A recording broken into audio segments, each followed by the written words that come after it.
child was discovered by a member of Pharaoh's family and was brought up in the royal palace. Eventually, he became a prophet who led his own people, the Hebrews, out of Egypt.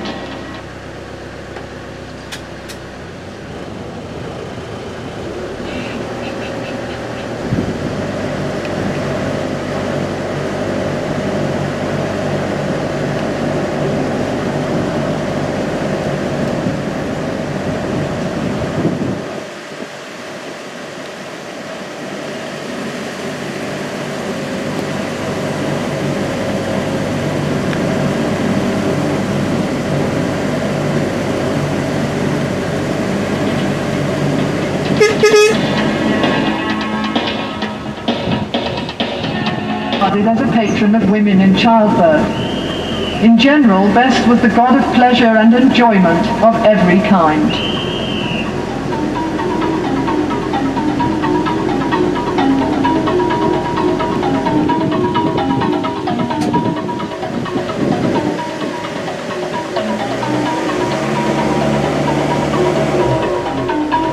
Now life in ancient Egypt comes alive with scenes of agriculture and industry. The nobleman and his wife are enjoying the fresh air in their garden pavilion. They are playing a game called Senet, a game for two players, a form of which is still played in Egypt today.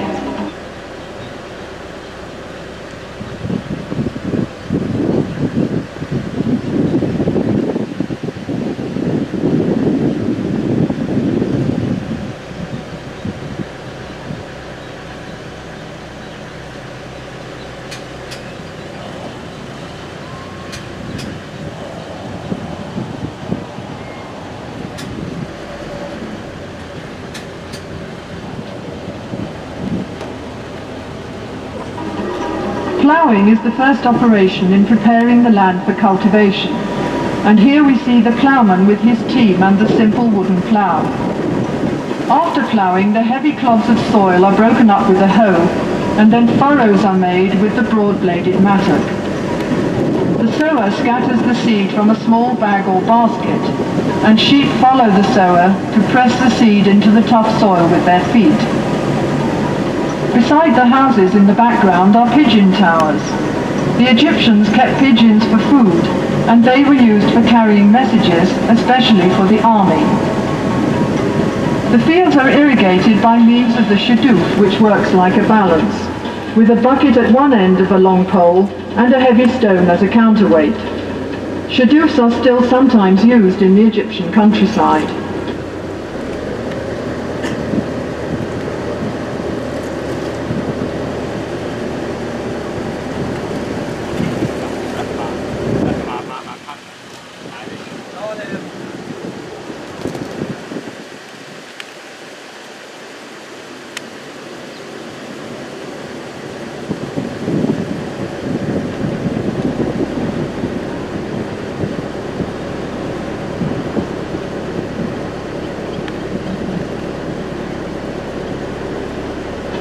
When the grain is harvested, the sheaves are carried to the threshing floor in a net bag hung on a long pole.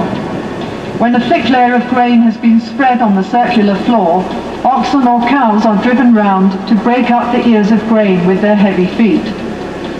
The next process is winnowing, when the grain is tossed up into the air so that the lighter chaff or husk will blow away on the wind.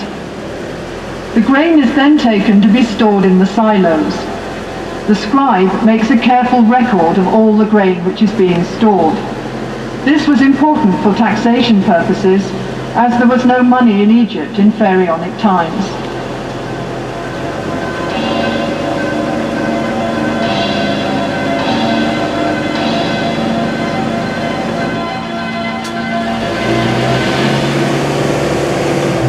Honey was used for sweetening by the ancient Egyptians, as sugarcane was not grown in Egypt in those days.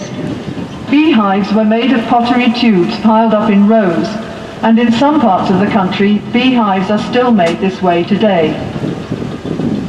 The River Nile was the main highway of communication in Pharaonic times, so boat building was an important industry. Small boats were made of bundles of papyrus tied together with ropes. Such boats were used for short journeys and for fishing or hunting trips. Larger boats were made of wood, usually cedar wood imported from Lebanon. Wooden boats were pegged together with dowels and sewn together with ropes, as can be seen in the cross-section on the bank. When the boat was put into the water, the wood expanded and the rope shrank, so the boat became completely watertight. A royal boat of this type can be seen in the museum beside the Great Pyramid of King Cheops at Giza. The palm tree was a valuable resource for the Egyptians. The trunk was used in house building, and the branches provided fronds for making mats and baskets, while furniture and boxes were made from the ribs. The boxes were used for storage and as cages for small animals and birds. The Egyptians today still use the various parts of the palm tree for the same purposes. There were many different kinds of fish in the Nile and its canals which made good food, and fishing was also popular as a sport.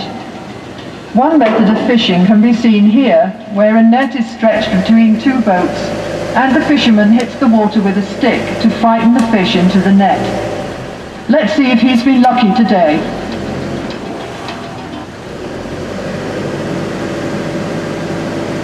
एक ही बार मड़ी हुई बेचारे ने बार बार पकड़ी हुई थी ना, ये प्लास्टिक की है शायद.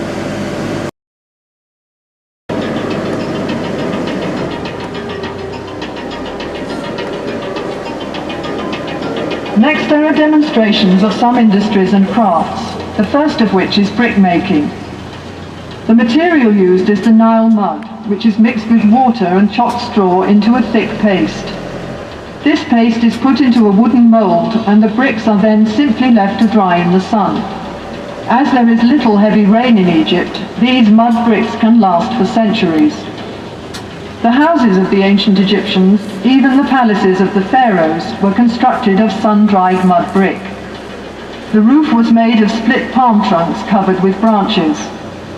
The building was covered with a thick layer of mud, which acted as insulation against heat, wind, and rain.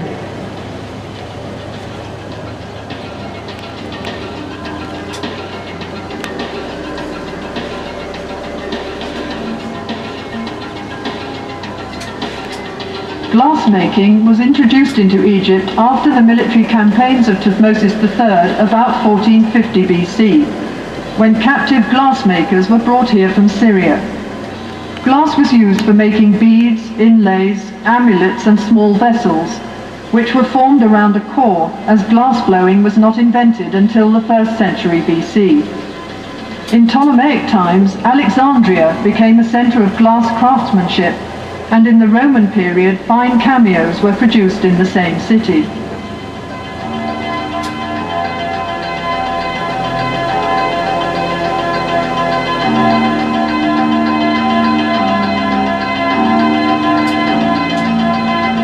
Egyptians are also famous for mummifying their dead. Mummification is basically dehydration, and to speed up this process, the internal organs of the body were removed and preserved separately. The body was dried out by being covered with natron salt, a form of soda found in the deserts of Egypt. The body was then cleaned and embalmed and wrapped in several layers of linen bandages. Amulets were put between the bandages to protect the mummy from harm. The whole process took 70 days.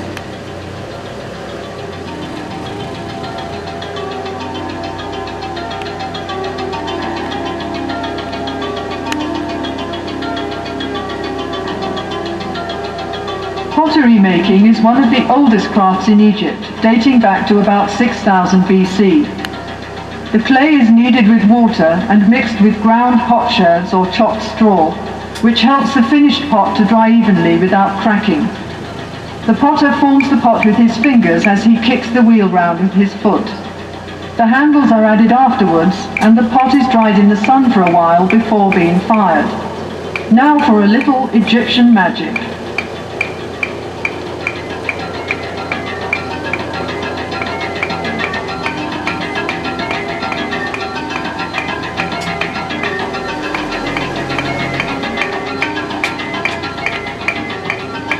This scene shows the different stages in decorating a stone wall.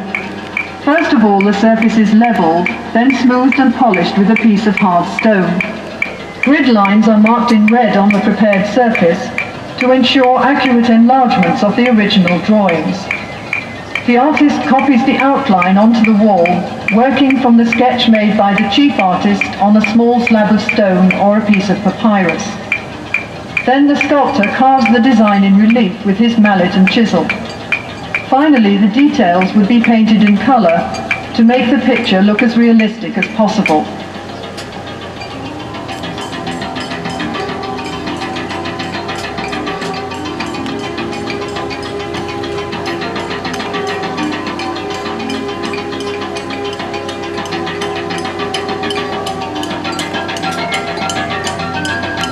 Statues were partially carved in the quarry where the stone for them was cut. First of all, the block of stone is separated from the rock base by hammering wooden wedges into holes cut in the rock. The wedges are soaked with water, and as the wood expands, the block breaks away. After the stone has been smoothed and polished, the profile of the work is outlined on one side, and then the sculptor carves out the figure, rounding it off first on the front and then on the back.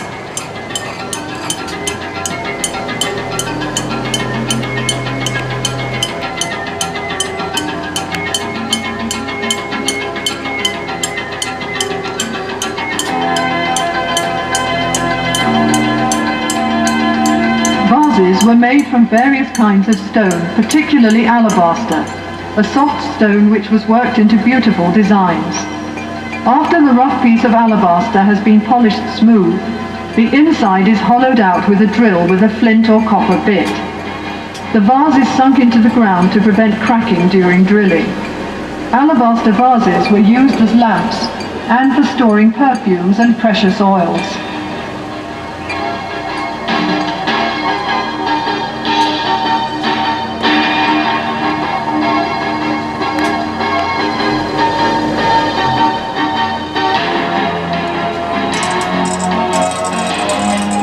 The tools of the carpenter and joiner were made of copper, wood and bronze. On the left, a man is sawing a log of wood into planks.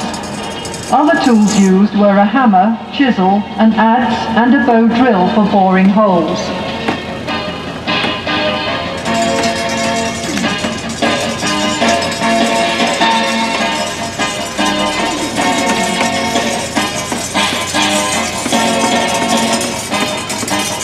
It was important to the pharaohs that the army was well equipped at all times. Weapons included bows and arrows, swords, battle axes and spears, as well as shields and throw sticks. The horse-drawn war chariot was introduced into Egypt by the Hyksos from Western Asia around 1700 BC.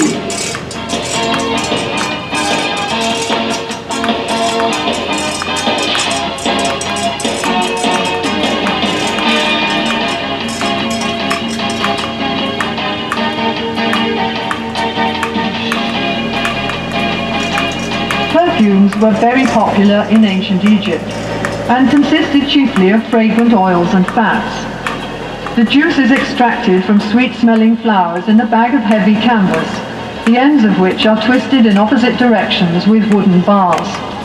This scented extract is then mixed with oil or fat as a base.